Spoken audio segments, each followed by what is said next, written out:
really horrifically blatant. For example, in the case of President Lula, we saw further evidence of some of this kind of trickery that's happening, including violations of Lula's right to privacy, freedom of arbitrary arrest, and the right to be presumed innocent until found guilty. So much so that Lula even had to go to the UN to appeal after the Brazilian Federal Supreme Court refused to consider alleged violations of the fundamental human rights by Judge Sergio Moro. This included leaking confidential data to the press, leaking of illegally obtained phone conversations between Lula and confidants, and recordings of those to the press, an abusive strategy of temporary and preemptive imprisonment in order to obtain plea bargaining deals implicating the former president. So that's what they did. Also, the official charge was coercive conduct against Lula on March 4th, 2016. That's what his defense lawyers accused him of, and they even had to go literally over the heads of the Brazilian Federal Supreme Court and go to the UN Human Rights Committee. That's really how bad it was. He filed this 39-page petition outlining alleged abuses of power. The petition claims that Lula is a victim of abuse of power by a judge with the complicity of prosecutors and the media. Yeah, the media actually had a pretty interesting role to play on this. The judicial proceedings, throughout these judicial proceedings, Brazil de Fato's article writes, the media coverage regarding the prosecution of the defendant has demonstrated a prejudicial alliance between the mainstream media and the Brazilian judiciary system. Last year, Judge Moro, alongside members of the prosecution, received strong condemnations after the court released illegally tapped phone calls between Lula and Dilma. Those came from, literally straight from Judge Moro and to the press. The legal process involved an impartial judge who has been several times accused of siding with the prosecution and failing to ensure the rights of defendants. So, unsurprisingly, his appeal was kind of struck down, and he was put back in prison while other appeals were considered, and his sentence was upped from 9 to 12 years. Again, all for, let's keep this in mind, literally accepting a triplex apartment in Brazil from a construction company in return for guarantees that they would get government contracts, but no one could prove in any way that he owned the apartment. The only confirmation they have was him visiting it once. And just because Sergio Moro wanted to put into place a broad application of the law to fight, quote, future corruption, now, all of a sudden, Lula not allowed to run for the Brazilian election that's coming up in 2018, as he would have won. And he was, even in prison, he would have been, until the moment the Supreme Court barred him from running, he would have almost certainly won, because he was well ahead in the polls, even while he was in prison. That's the crazy thing. So he gets struck out, and all of a sudden, the whole dynamic of the race changes. Jair Bolsonaro comes shooting up. Remember, as we talked about last episode, the guy who wants to allow mining companies back into the Amazon rainforest, logging companies as well, who said awful, horrible things about women, literally telling a female journalist, you're not good enough for me to rape, so I wouldn't rape you. Also saying things about Afro-Brazilians, the LGBTQ plus community, just so many awful things. And yeah, he won the election, obviously. And Lula today remains in prison. Many believe he is a political prisoner. So at this point, throughout Bolsonaro's reign, the questions have been building up against Sergio Moro, who is now no longer Judge Moro, but Minister Moro.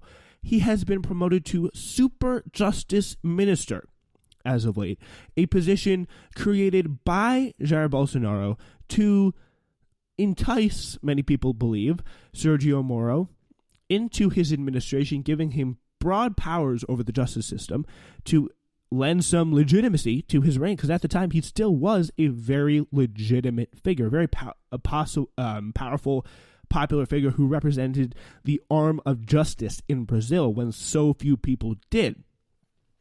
That status remained very largely intact until about a week ago. Hey everyone, I'm Glenn Greenwald with The Intercept, and as you probably have heard, we published a series of articles this Sunday that have created what is, without exaggeration, a major political earthquake here in Brazil, and given the importance of these revelations as well as the complexity of them, I wanted to just spend a few minutes talking about the most critical aspects of our reporting, the implications of the reporting, and also what the future entails, given that the archive that we're using is one of the biggest archives in the history of journalism. Glenn Greenwald of The Intercept has just, along with a team of reporters in his investigative journalism magazine, released something very major about Sergio Moro, Deltan Dallagnol, and the entire prosecutorial team that's been leading Operation Car Wash and how they've treated Lula, who has remained living in solitary confinement since around July of 2017 for his crimes. He's not been able to talk to the public. He's only been able to meet with his family, his lawyers, once a week. And he just recently, was able to talk to the public, talk to his fans, talk to his supporters. And now, as this happens, more and more is being found out about him, including these absolutely earth-shattering revelations published from a leaked archive by The Intercept. An important thing to remember was the stakes here at play in 2018 as Lula's appeal trial was heating up. What was at stake? What was going on?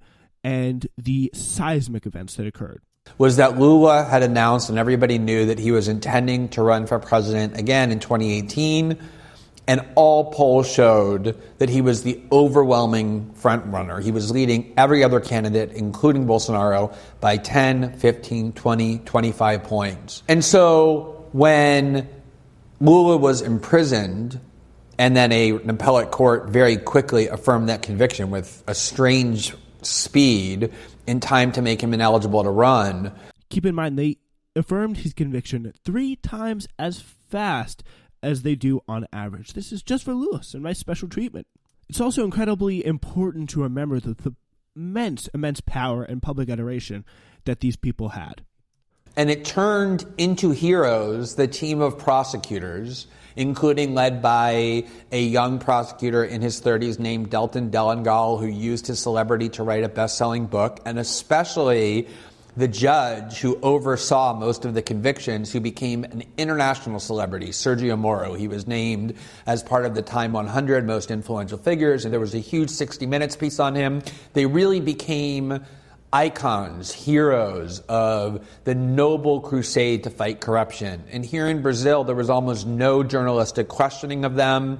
They used the media. They would leak information all the time about whatever politicians whose reputation they wanted to destroy. They wielded immense power, and they put Lula in prison and removed him from the presidential race. And after a few years, people started questioning what their real motives were. Are they really apolitical, anti-corruption warriors who have no ideology other than fighting corruption and applying the law to everybody equally, which everyone agreed was a noble thing? Or were they really political operatives trying to do what Brazilians have been trying to do unsuccessfully since 2002, but were unable to do democratically, which is destroy the Workers' Party and bring the Brazilian right into power by exploiting and abusing the power of law? This is what we talked about with the growing irregularities that we pointed out in the case of Lula's prosecution. As Glenn explains the consequential nature of this archive, it finally serves to validate a lot of suspicions long held about the prosecutorial team leading Operation Car Wash, who they really were, what their motivations really were, and how well hidden they were. And what this archive unquestionably reveals, and even the most virulent and vocal defenders of Judge Moro and of the Lava Jato task force have admitted in the past 3 days since our reporting began, is that serious improprieties have been demonstrated on the part of both Judge Moro and the task force led by Dallagnol. We published 3 articles in particularly that demonstrated this. The first of which shows exactly what they have spent years denying. They've spent years denying that they have any political preferences, that they have any ideological views, that they care about who wins or loses elections. They've always vehemently insisted that. And yet the first story we published shows exactly the opposite. that internally in their private chats that we've exclusively obtained, they were talking openly about how their goal was to prevent the Workers' Party from winning the 2018 election. The big moment for them was a Supreme Court case that really granted a petition from the country's largest newspaper, Folha de Sao Paulo, to interview Lula, which had never been done before since he was in prison. And immediately upon learning of that decision on the September 28th, 2018, a team of prosecutors who handled the corruption case, who spent years vehemently denying that they were driven by political motives of any kind, began discussing in a private Telegram group chat how to block, subvert, or undermine the Supreme Court decision. They were scared. They were really worried about, and they spent really the whole day debating strategies to prevent or dilute the political impact of Lula's interview. They were complete political creatures. As if the scandal could not get any worse for them, they apparently, according to these messages, which have been proven to be true, and no one really has come out denying them substantially yet, the car wash prosecutors explicitly said that their motive was stopping Lula's interview to prevent PT, the Workers' Party, from winning. One of the prosecutors, Laura Tesler, explained upon learning of the decision, "What a joke," and then explained the urgency of preventing or undermining the decision. She said, "A press conference before the second round of voting could help elect Haddad," referring to PT's candidate, Fernando Haddad, who is running in place of Lula in the election against Bolsonaro. The chief of the prosecutor task force, Deltan Dallagnol, conducted a separate conversation with a longtime confidant, also a prosecutor, and they agreed that they would pray together for the events of that day but they prayed that the events of that day would not usher PT's return to power. So the messages specifically read, this is Carol in this group chat. She says, "Delton, my friend, all of my solidarity in the world with you this episode. We're on a runaway train, and I don't know what's waiting for us.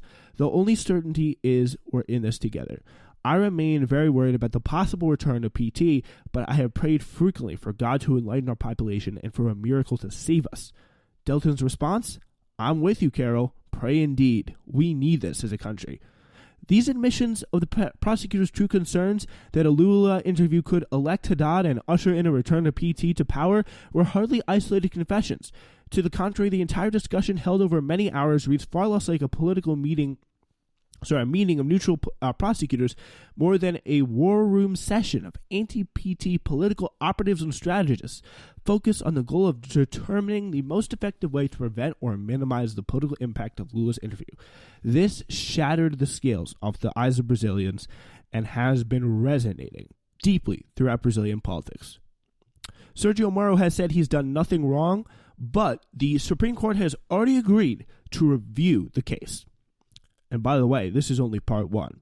In part two of these messages, leaked chats between Brazilian judge Sergio Moro and the prosecutor reveal doubts about the evidence they had in their case against Lula.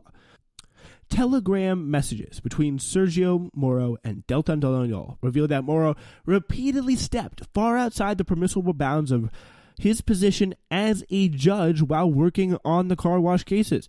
Over the course of more than 2 years, Moro suggested to the prosecutor that his team changed the sequence of who they would investigate, insisted on less downtime between raids, gave strategic advice and informal tips, provided the prosecutors with advanced knowledge of his decisions, offered constructive criticism of prosecutorial findings, and even scolded Dallagnol as if the prosecutor worked for the judge. Such conduct is incredibly unethical for the judge, who is responsible for maintaining neutrality to guarantee a fair trial, and violates the judiciary's code of ethics for Brazil. Obviously, this calls into question not just Lula's imprisonment and trial, but almost every single case, and boy, there's a lot of cases, that Sergio Moro ever presided over. If he was thinking like this, if he was thinking with a mind towards getting as much people in jail as possible and frequently collaborating with the prosecution on this, I mean, the only logical thing, right, would be to go over, re-examine these cases, and find out how much he was involved with the prosecutors. This could call into question that everything car wash has to offer and completely destroy the credibility of one of Brazil's national heroes for the past 5 years. Will it? It's too early to tell, but the implications